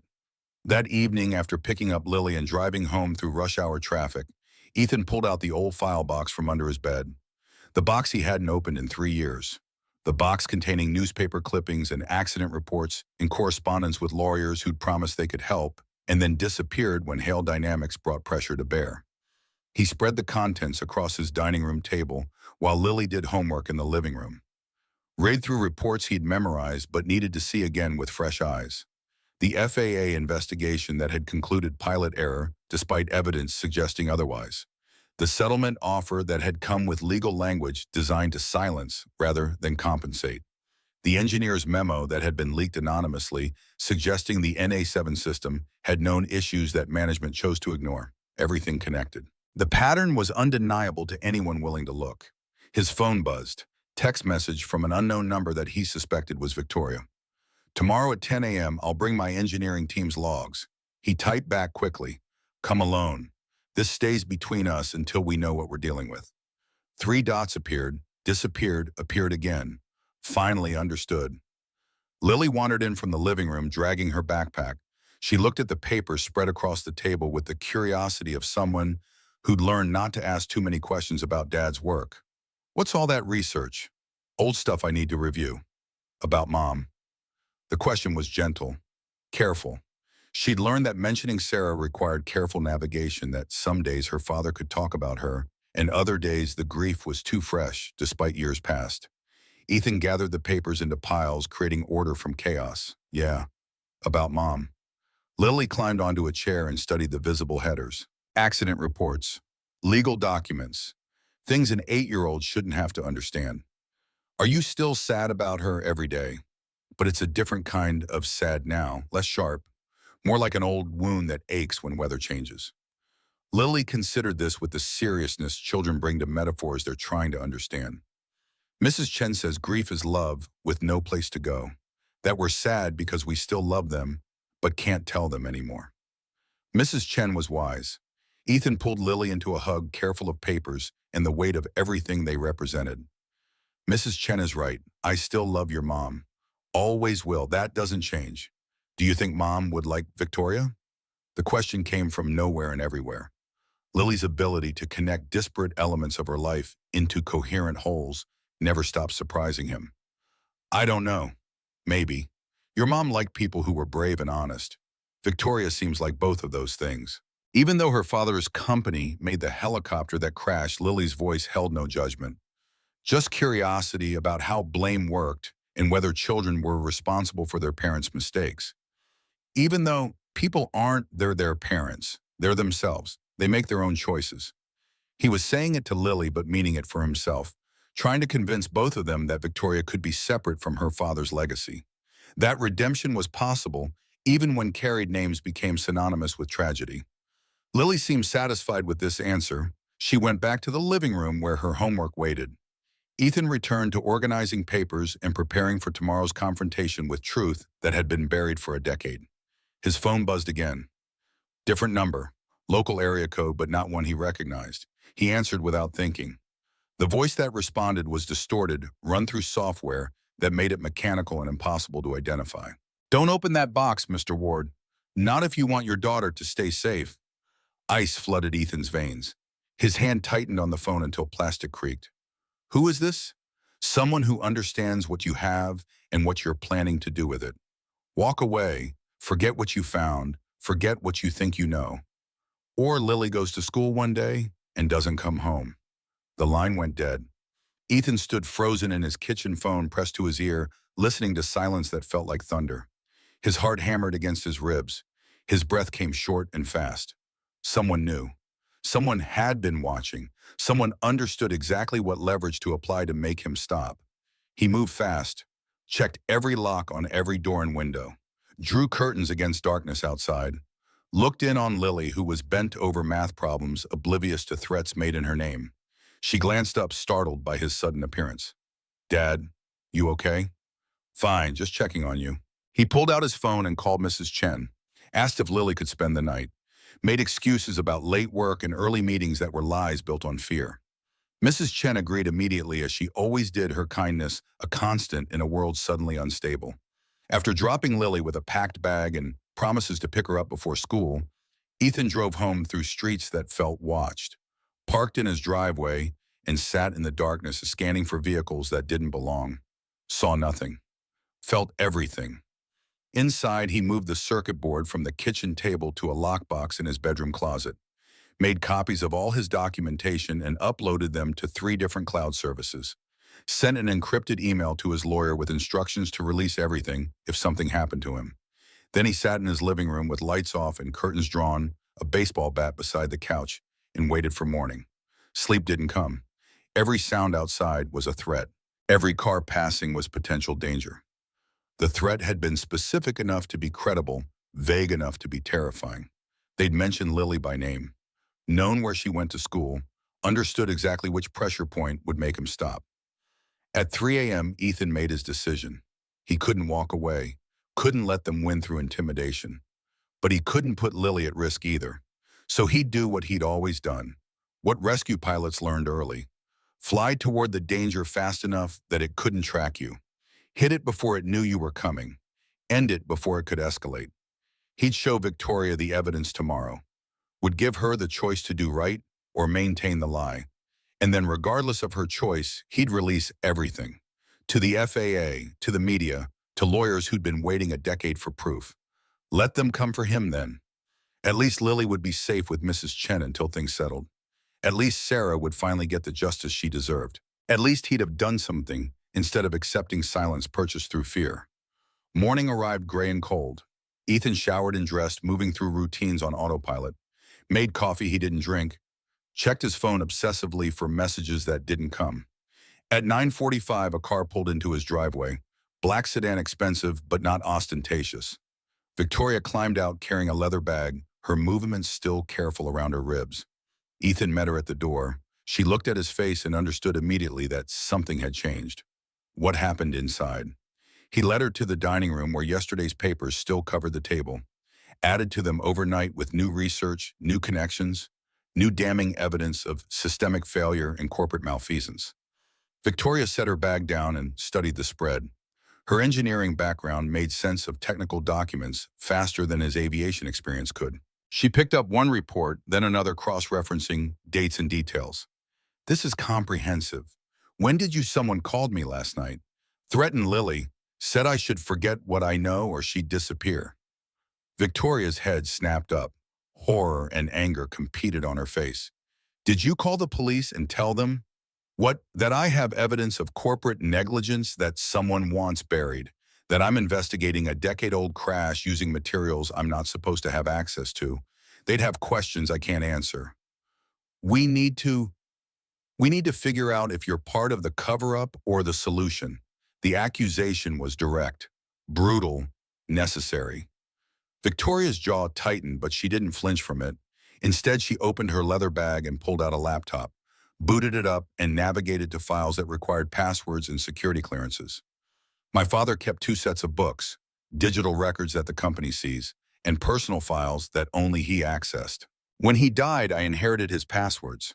I've been going through them slowly, trying to understand the man behind the myth. She turned the laptop toward Ethan. The screen showed spreadsheet entries that tracked inventory by serial number. NA7 systems listed as decommissioned in 2015, but beside each entry was a second notation in red. Relabeled NA9, installed per cost-saving directive, JH 2015-03. JH, James Hale, Victoria's father. He didn't upgrade the systems. He just changed the labels. Thousands of helicopters. Potentially hundreds of deaths prevented only by luck and pilots compensating for faulty navigation. Victoria's voice had gone flat. Professional detachment protecting her from the emotional weight of understanding what her father had done. Ethan stared at the screen at evidence that confirmed everything he'd suspected. That made his wife's death not an accident, but a murder committed through willful negligence. Why are you showing me this? Because you were right. Someone has to believe in what we build. But belief without truth is just another lie. And I won't be my father. I won't protect legacy at the expense of lives. She closed the laptop and looked at him with eyes that held resolve and grief in equal measure. What do you need from me? Ethan pulled out the circuit board from his lockbox, set it on the table between stacks of papers and documentation. The Hale Aviation logo caught morning light. Verify this, trace the serial number, prove it came from your inventory. Then we take it to the FAA together, reopen every case, ground every helicopter. End this. Victoria picked up the board with reverent care, turned it over in her hands, examining connections and components. She pulled a small device from her bag portable scanner that read serial numbers and cross-referenced them with databases. The device beeped. She looked at the screen and something in her expression broke. X9 2024-011. Manufactured in our Seattle facility 6 months ago. Installed in the test helicopter 3 weeks before the crash. Components sourced from inventory marked NA9, but originally manufactured as NA7 in 2014. Everything connected. The lies had spanned years and continued even after James Hale's death. The company he built had maintained his practices because changing them would require admitting fault, would require recall costs that ran into millions, would require destroying the legacy he'd spent a lifetime building. Victoria set down the scanner. Her hands were shaking. If I do this, Hale Aviation dies. Every employee loses their job. Every family dependent on those jobs suffers. The company my father built that I've spent 3 years trying to redeem gets destroyed in lawsuits and criminal charges. If you don't, more people die, more families get destroyed. The cycle continues until catastrophic failure forces change anyway. She nodded slowly. Acceptance settling over her like weight. Then I'll do it. Release everything. Contact the FAA. Ground the fleet. And face whatever consequences come. Before either could speak further, Ethan's phone erupted with an alarm. Emergency notification from the control tower. Another distress signal, another helicopter going dark. Same coordinates, same system failure. He pulled up the flight details. Solo pilot, test flight, X9 model. Another one, same defect. Someone's going to die in the next 30 minutes Unless we do something. Victoria was already moving toward the door. Ethan grabbed his keys and followed. No one at the tower will authorize a rescue weather's too dangerous. I know what we need, and I know where to get it. They ran to his truck. Victoria pulled up maps on her phone, plotting routes to the private airfield where Hale Aviation kept their prototype models. Ethan drove fast, truck engine protesting the speed, but responding to urgency that transcended mechanical limitations. The airfield was chaos when they arrived. Engineers shouting, radios crackling with static. The storm that had been building all morning had finally broken wind and snow, combining to create conditions that grounded everything. Victoria ran toward the hangar, Ethan close behind. Inside, a single helicopter sat ready, rotors locked, but systems hot. Not an X9, something older, proven, reliable. The head engineer blocked their path, his face red with stress and fear. Miss Hale, you can't. One of our pilots is dying. I'm going to get him. No one's flying in this. It's suicide. Then I'm committing suicide for a worthy cause. She moved past him toward the helicopter. Ethan followed his training, kicking in despite years of rust. Muscle memory that never fully left. knowledge that surfaces when needed even after being buried under grief and anger. You don't have to do this. Victoria's voice was steady as she climbed into the co-pilot seat. You saved my life twice now. If I'm going to live with that, I'm going to earn it. Ethan wanted to argue, wanted to tell her this was insane, that they'd both die trying to rescue someone who was probably already dead, that the evidence they'd compiled mattered more than heroic gestures. But he looked at her face and saw the same determination he'd felt every time he'd flown into impossible conditions. The same need to do something instead of accepting loss. The same refusal to let another name get added to the list of preventable deaths. He climbed into the pilot seat. The rotors spun. The helicopter lifted into the storm. And part two ended with them flying toward the same mountains that had nearly killed Victoria 3 days ago this time. By choice this time together, racing against physics and time and the legacy of lies that had brought them to this moment. The storm hit them the moment they cleared the valley. Wind slammed into the helicopter from 3 directions simultaneously, a fist of air and ice that made the frame shudder. Ethan's hands moved across controls he hadn't touched in a decade, muscle memory overriding conscious thought. Collective down, cyclic forward, pedals adjusting for wind shear that came without pattern or warning. Beside him, Victoria gripped the armrest with white knuckles. Her face had gone pale, but her jaw was set. She'd strapped herself in with the efficiency of someone who understood aviation safety, even if her body still protested the crash 3 days prior. Coordinates. Her voice came through the headset, distorted by static, but clear enough. Ethan checked the GPS, compared it to terrain maps burned into memory from years of flying these mountains. Northern Ridge. Same canyon where you went down. Maybe 2 miles west. The irony wasn't lost on either of them. History repeating itself in loops that felt designed rather than random. But history could be broken. Cycles could end. That's what they were betting their lives on. The helicopter climbed through clouds that were more ice than vapor. Visibility dropped to nothing. Ethan flew by instruments, trusting gauges and readouts over instinct that wanted to pull back, to descend, to flee from weather that had killed better pilots than him. But running wasn't an option. Someone was dying in these mountains. Someone who trusted Hale Aviation's technology. Someone whose family would get a phone call that changed everything unless they got there first. The radio crackled. Tower trying to raise them, demanding they abort, threatening to report them for violating every regulation designed to keep people alive. Ethan switched it off. They didn't have time for protocols. Victoria leaned forward, scanning instruments she understood better than he did. Her engineering background translated readouts into meanings his pilot training approached differently. Together, they formed something more complete than either alone. Altitudes dropping faster than fuel consumption suggests. She was right. The gauge showed them losing height even with collective locked. Ice on the rotors, weight accumulating faster than they could compensate. They had minutes before physics made decisions for them. There. Victoria pointed through the windshield where visibility had improved from 0 to merely terrible. A shape in the white, metal twisted at angles that weren't aerodynamic, smoke rising in threads that wind tore apart immediately. Ethan brought them lower. The canyon walls closed in on both sides, rock faces that would shred the helicopter if he misjudged by feet.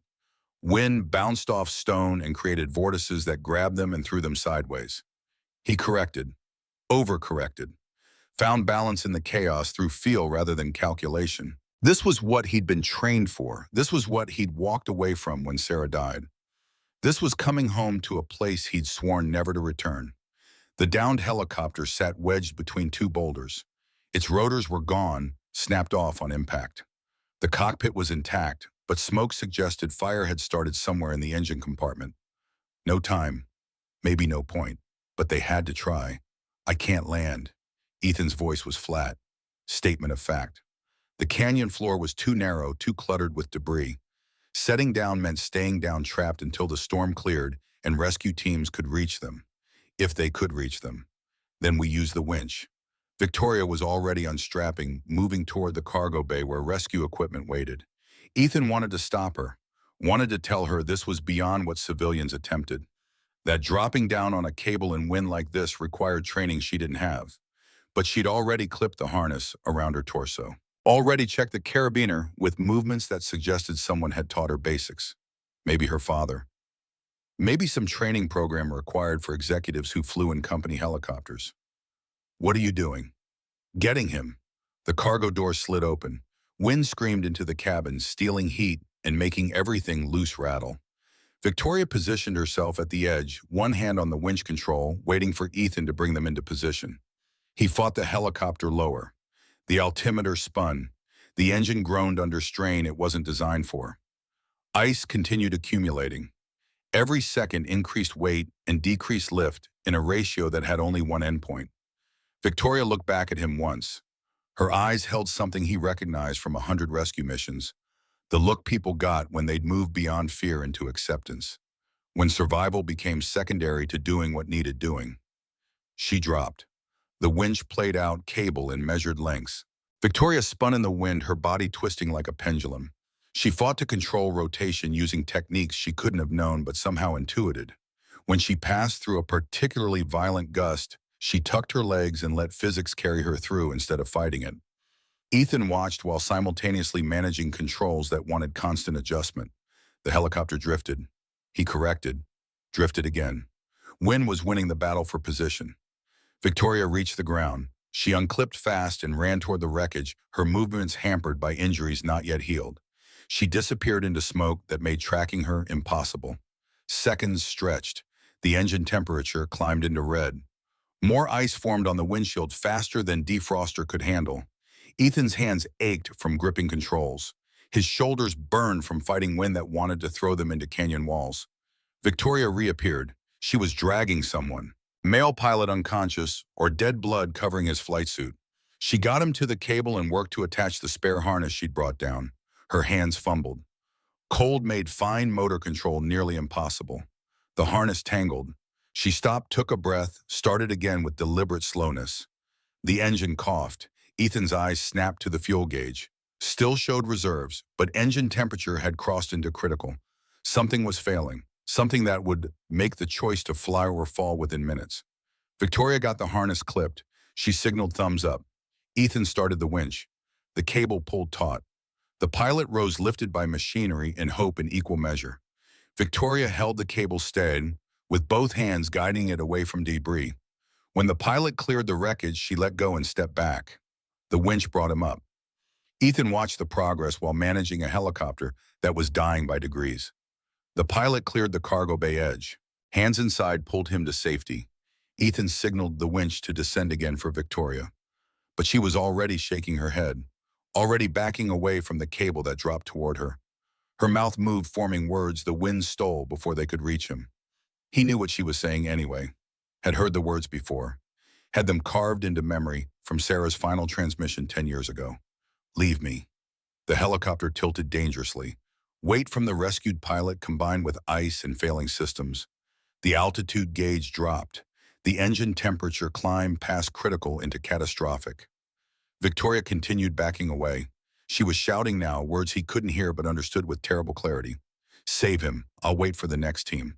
There is no next team, but maybe she believed the lie. Maybe she thought sacrifice was the only mathematics that balanced. The helicopter dropped another 10 feet. Controls went sluggish. The engine made sounds that suggested imminent failure. They had seconds. Maybe. Ethan looked at the rescued pilot unconscious in the cargo bay. Looked at Victoria standing in snow 60 feet below her arms, wrapped around herself against cold. Looked at instruments, telling him the choice was already made by physics and time. He locked the controls. The helicopter stabilized in hover that wouldn't last. Ethan unstrapped, grabbed the spare harness from the cargo bay and clipped it to the cable. The winch operator, one of the engineers who'd followed them from the airfield, stared at him with horror and understanding. What are you doing? Not leaving her. Ethan dropped out of the helicopter. The wind hit him like collision. He spun the cable, twisting in ways that made orientation impossible. Up became sideways. Sideways became down. He tucked his body and rode it out, trusting the harness and hoping the cable would hold weight it wasn't rated for. He hit the ground hard. Snow compressed beneath him. Pain shot through his ankles, but nothing broke. He unclipped fast and ran toward Victoria, who stood frozen, staring at him with an expression that combined fury and disbelief. What are you doing? His voice was steady, certain, final in a way that left no room for argument. Not leaving you. The helicopter above them lurched. The engine died completely. What remained was momentum and altitude both diminishing rapidly.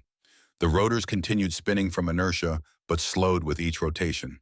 Ethan grabbed Victoria and dragged her toward an overhang in the canyon wall. Not much shelter, but better than standing exposed. They made it just as the helicopter's controlled hover became uncontrolled descent. It didn't crash so much as surrender.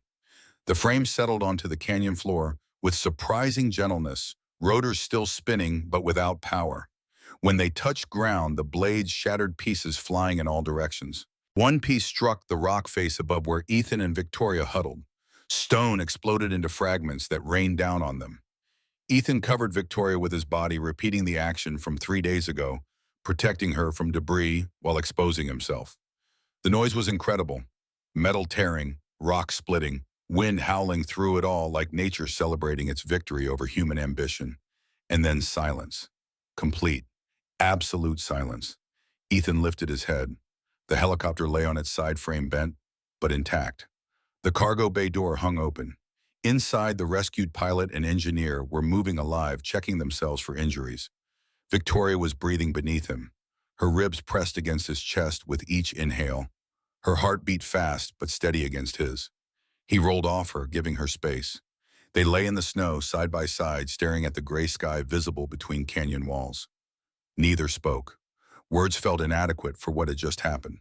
Victoria turned her head to look at him. "You could have gotten out, could have flown to safety. Why did you?" "Because I stayed in the fire, stayed in the storm, and I'll stay in your life if you'll let me." The words came without planning. Truth that had been building since the moment he pulled her from burning wreckage. Since Lily tucked a blanket around her shoulders. Since he'd seen her face when she understood what her father had done. This woman had chosen truth over legacy. Had flown into a storm to save a stranger. Had looked him in the eye and dismantled everything her father built because it was right. She wasn't her father. Wasn't her company. Wasn't the name she carried like weight. She was Victoria, and she mattered. Snow began falling again. Soft flakes that settled on their faces and melted from body heat. The storm was passing, the worst was behind them. What remained was aftermath and consequence and choice. Victoria's hand found his in the snow. Their fingers intertwined, gloves rough against each other, but the pressure real and present. "I told you to leave." "Yeah, I meant it. You should have. I stayed anyway. That's what we do now." "We stay." The search and rescue team found them 2 hours later. 4 people huddled in a canyon alive against probability, surrounded by the wreckage of choices made and consequences accepted. They were airlifted out in stages, medical teams checking vitals and cataloging injuries that ranged from minor to serious but survivable. The rescued pilot had a name, David Chen, 34 years old, married with a daughter the same age as Lily. He'd been flying Hale Aviation test flights for 3 years, trusted the technology, believed in the mission. He woke in the hospital asking about his crew, about the helicopter, about what went wrong. Victoria visited him first, sat beside his bed while monitors beeped and IV drips maintained hydration. She told him everything. The defect, the cover-up, her father's choices, the truth that would destroy her company but save future lives. David listened without interrupting. When she finished, he asked a single question. "What are you going to do?" "Make it right, whatever that costs." Ethan was kept overnight for observation. Hypothermia mild, contusions multiple, exhaustion severe.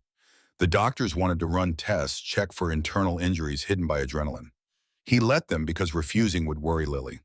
She sat beside his bed, her small hand in his larger one. Mrs. Chen had brought her the moment visiting hours allowed.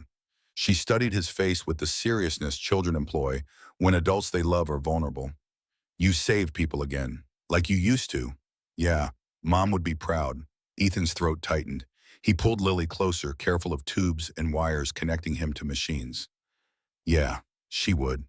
Victoria came that evening. Her arm was back in a sling, ribs re-wrapped after the stress of rescue had undone healing. A fresh bandage covered the stitches on her forehead. She looked exhausted and determined in equal measure. She set a folder on the table beside the flowers Mrs. Chen had brought. Standard hospital furniture, wood grain, laminate over particle board. "I reopened the investigation. All of it. Your wife's crashed the X-9 system, every helicopter my father ever signed off on. The FAA has full access. The NTSB is reviewing launches they closed. And I'm testifying publicly. Tomorrow. Press conference at noon. Ethan stared at her. At this woman who was choosing to destroy her inheritance because it was built on lies. Who was facing criminal charges and civil suits and the end of everything she'd worked for. Your company will be grounded, recalled, investigated, probably bankrupted, but no one else dies because we valued profit over people. She pulled out a second document, laid it beside the first. Ethan recognized the logo at the top. FAA official seal. Your wife's case is being reopened with full authority, new investigation, new interviews, criminal charges being considered against the engineers and executives who signed off on known defects. It won't bring her back, but it's acknowledgement. It's justice of a kind. Ethan's eyes filled with tears he didn't try to hide. For 10 years, he'd carried the weight of knowing Sarah's death was preventable, that someone had made choices prioritizing money over safety, that the system designed to prevent such things had failed through corruption or incompetence or simple bureaucratic inertia. Now someone was finally being held accountable. Not Sarah's killer, exactly, that man was dead, but the company he built, the culture he fostered, the decisions he made that rippled forward through time to kill people he never met. Thank you, Victoria shook her head. I should be thanking you. You didn't have to save me, twice now. You had every reason to let me die, and your wife's case would have been easier to prove without my testimony. But you stayed anyway. Lily, who'd been quiet during the adult conversations, spoke up with the clarity children bring to complicated situations. Dad says people aren't their parents, that we make our own choices. I think you made good choices even when they were hard. Victoria's eyes went bright. She knelt beside Lily's chair, bringing herself to the child's eye level. Thank you. That means more than you know. Are you going to marry my dad? The question came without preamble or embarrassment. Ethan choked on the water he had been drinking. Victoria's face flushed red beneath the bruises. Lily, that's not because I think you should. You both save people, and you look at each other the way Mom and Dad looked at each other in old pictures. Out of the mouths of 8-year-olds came observations that cut through complexity to simple truth. Ethan and Victoria's eyes met across the hospital room. Neither spoke. The moment stretched full of possibility and uncertainty. The press conference happened without him. Ethan watched it from his hospital bed, Lily asleep beside him, while Victoria stood before cameras and destroyed her father's legacy with simple statements of fact. The NA7 navigation system had a known defect. Hail Dynamics covered it up. Multiple deaths resulted. Criminal investigations were warranted. Civil suits would be welcomed. The company took full responsibility. Stock prices collapsed within minutes. Lawsuits were filed before she finished speaking. The board of directors called emergency meetings to discuss removing her from leadership. Federal agencies launched investigations that would take years to complete. Victoria stood through all of it with her spine straight and her voice steady. She answered every question, provided every document, made no excuses, and asked for no mercy. When reporters asked why she was admitting to actions that would bankrupt her company, she gave an answer Ethan knew he'd remember forever. Because belief without truth is just another lie. And I won't be my father. I won't protect legacies at the expense of lives. Someone has to believe in what we build, but that belief has to be earned through honesty and accountability, not maintained through deception. The words became headlines. Clips went viral. Within hours, Victoria Hale was either a hero or a traitor, depending on who was speaking. But no one questioned her courage. No one doubted her conviction. Ethan was released from the hospital the next morning. His injuries were minor enough to heal at home. The doctors gave him prescriptions and instructions and advice he'd probably ignore. He thanked them and walked out into December cold that felt clean after recycled hospital air. Victoria was waiting in the parking lot. She leaned against her car, one hand pressed to her ribs, looking like someone who'd fought a war and wasn't sure if she'd won or lost. They stood looking at each other across 20 feet of asphalt. So much had changed in 5 days. They'd gone from stranger and stranger to rescuer and rescued to allies and truth-telling to something else, something neither had words for yet. What happens now? Victoria's question encompassed everything. Her company, his wife's case, the feelings growing between them that felt too fast and too right simultaneously. Now we face consequences. You'll be investigated, probably charged with covering up your father's crimes even if you didn't know about them. Your company will collapse. People will hate you for destroying jobs, even while others celebrate you for exposing truth. And you, I'll testify at every hearing.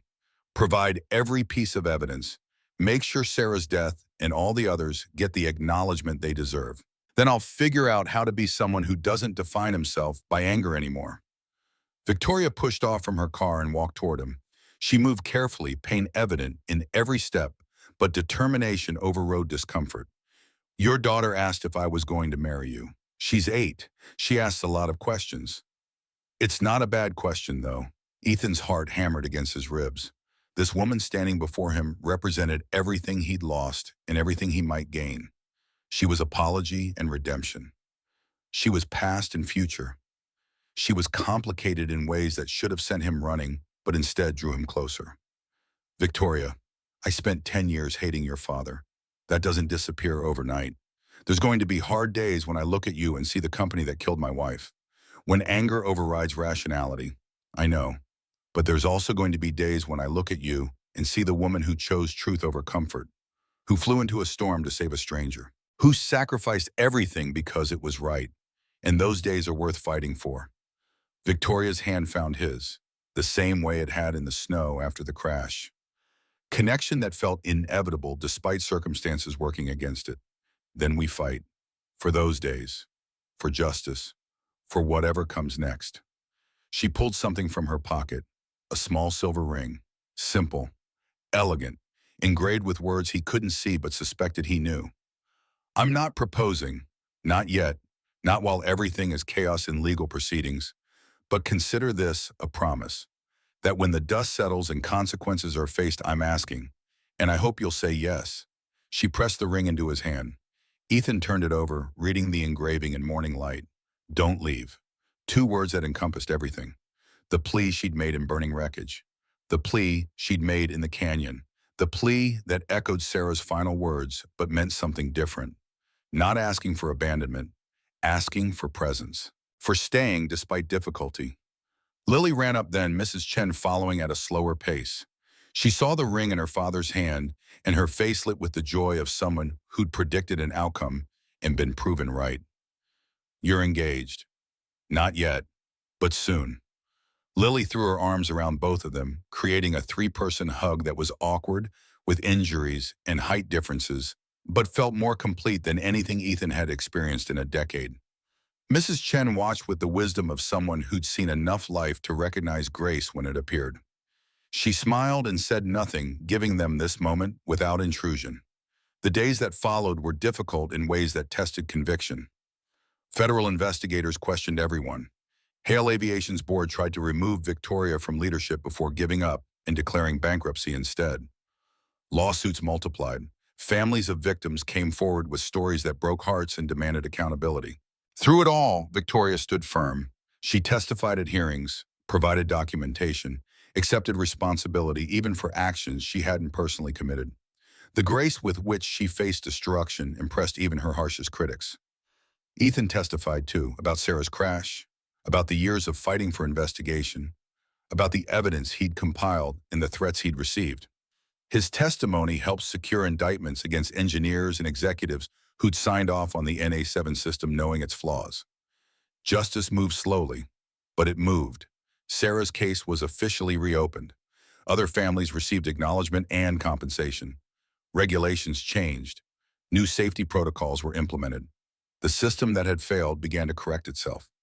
6 months later, on a ridge overlooking the valley where everything had begun, Ethan Ward knelt in soft grass among wildflowers.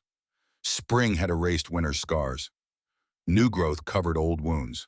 The world continued its cycle of death and rebirth with indifference to human tragedy. Victoria stood before him, her ribs healed her forehead bearing only a faint scar that would fade with time. She wore a simple dress, nothing elaborate because this wasn't about spectacle. This was about promise. Lily stood beside them holding the ring Victoria had given Ethan months ago. She practically vibrated with excitement. You told me to leave you once. I'm asking you to stay now. Through everything that comes, the lawsuits and the investigations and the hard days when the past feels too heavy, through rebuilding and redemption, in whatever future we make together. Stay with me. Choose this. Choose us. Ethan took the ring from Lily's hand, slipped it onto Victoria's finger where it caught sunlight and gleamed. I stayed in the fire, stayed in the storm. I'll stay in your life, always. They kissed there on the mountain where history had tried to repeat itself, but found instead the end of cycles, where tragedy had transformed into hope through choices made and truth told. Lily cheered, Mrs. Chen applauded. A handful of friends who'd supported them through chaos bore witness to promises exchanged, and somewhere Ethan felt Sarah's presence, not as ghost or burden, but as blessing. She would have wanted this, would have wanted him to find love again, would have wanted justice served and truth told and lives lived fully despite loss. The wind was gentle, the sky endless and clear.